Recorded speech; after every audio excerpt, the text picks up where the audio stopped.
Most people think discipline is about forcing yourself to suffer. It isn't. The human brain does not chase difficulty. It chases meaning attached to difficulty. And the ancient Greeks understood this better than most modern productivity systems ever will. Because in Greek philosophy, hardship was never treated like punishment. It was treated like identity training, a way to become someone your nervous system could respect. And once your brain associates effort with identity instead of pain, something strange happens.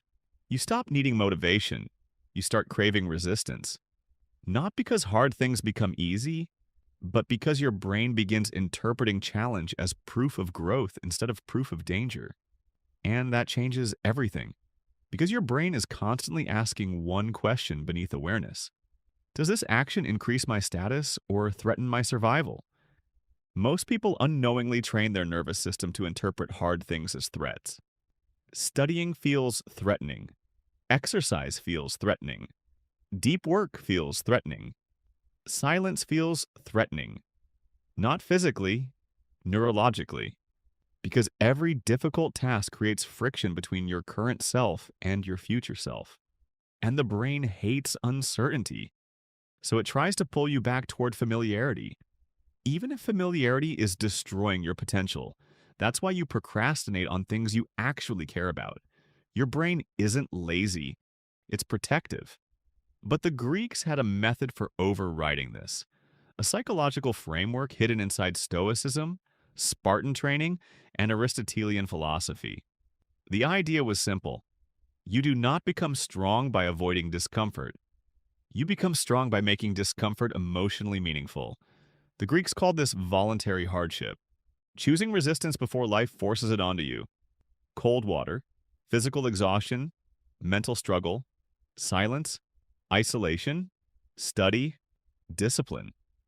Not because suffering itself is valuable, but because the brain adapts to whatever it repeatedly survives. Modern neuroscience calls this stress inoculation. The Greeks called it becoming dangerous, and here's where this becomes powerful. Your brain has something called predictive coding. It constantly predicts how painful something will feel before you do it. That prediction determines your emotional response. If your brain predicts, this will drain me, you feel resistance. If your brain predicts, this proves who I am, you feel drive. Same task, different identity. This is why elite athletes can crave brutal training sessions, why monks can crave silence, why high performers sometimes become addicted to pressure. They train their brain to associate discomfort with self-expansion. Most people accidentally do the opposite. Every time you say, I'll do it later, this is too much. I'm not ready. I need to feel motivated first. Your brain updates its internal model. It learns difficulty equals retreat. And once that pattern repeats enough, your nervous system begins avoiding effort automatically, not consciously, biologically. The Greek method interrupts this pattern using 3 stages. The first stage is controlled suffering, small acts of chosen discomfort, not extreme, strategic. Because your brain changes through exposure, not intensity. This is why Spartans trained with controlled adversity, not to become emotionless, but to teach the nervous system that discomfort is survivable. And survivable discomfort slowly becomes stimulating. That's the secret most people miss. Confidence is not built by success. It's built by repeatedly surviving resistance. Every time you voluntarily enter discomfort and remain there calmly, your brain rewrites its prediction. This is safe. And once effort feels safe, discipline stops feeling violent. The second stage is identity attachment. This is where the Greeks were centuries ahead, because they understood something terrifying. Humans will endure almost anything for identity. People wake up at 4 a.m. for identities, destroy themselves for identities, fight wars for identities. Identity bypasses motivation. So instead of saying, I need to study, the Greek approach becomes, I am someone who sharpens the mind. Instead of, I need to work out, it becomes, I do hard things because weakness feels unnatural to me. That language matters more than people realize. Because the brain listens to self-description constantly. Your internal dialogue becomes neurological instruction. If you repeatedly identify as distracted, lazy, inconsistent, overwhelmed, your brain stabilizes around those patterns. Identity is rehearsal, and the nervous system always tries to stay consistent with rehearsed identity. The Greeks understood this deeply. That's why virtue was treated like practice, not personality. You became courageous by practicing courage, disciplined by practicing discipline, wise by practicing wisdom. Repeated action becomes self-concept, and self-concept eventually becomes automatic behavior. The third stage is emotional reframing. This is the most important part. Most people unconsciously interpret difficulty as evidence they should stop. The Greek method teaches the opposite. Difficulty becomes evidence that transformation is happening. Think about this carefully. When your muscles burn during training, your body is adapting. When studying feels mentally exhausting, your brain is rewiring. When the deep work feels uncomfortable, your attention span is expanding. Growth often feels like friction before it feels like progress, but modern life has conditioned people to interpret friction as malfunction. The Greeks interpreted friction as initiation. That mindset changes your entire relationship with effort, because once discomfort gains meaning, dopamine changes. And this is where neuroscience becomes fascinating.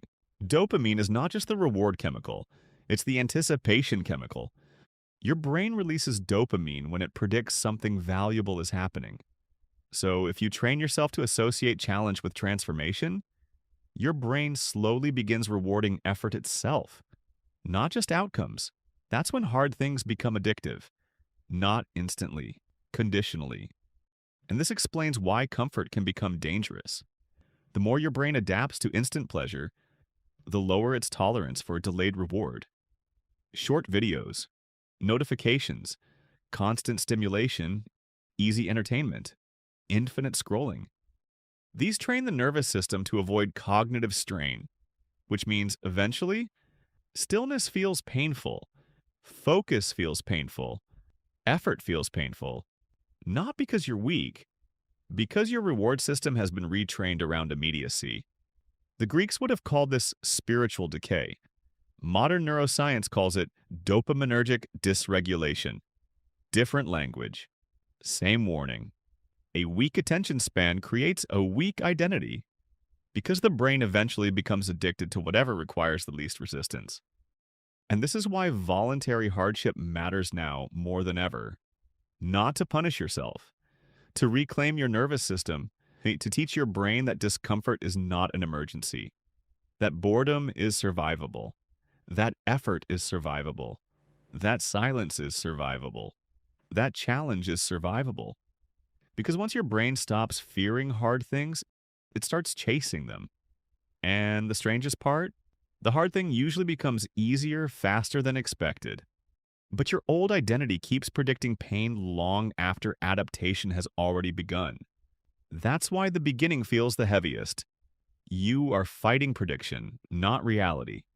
And eventually, if you stay long enough, your brain updates the model.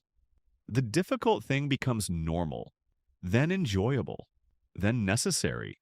That's the Greek method. Not forcing discipline through punishment, but transforming effort into identity until the brain interprets hard things as proof that you are becoming someone greater.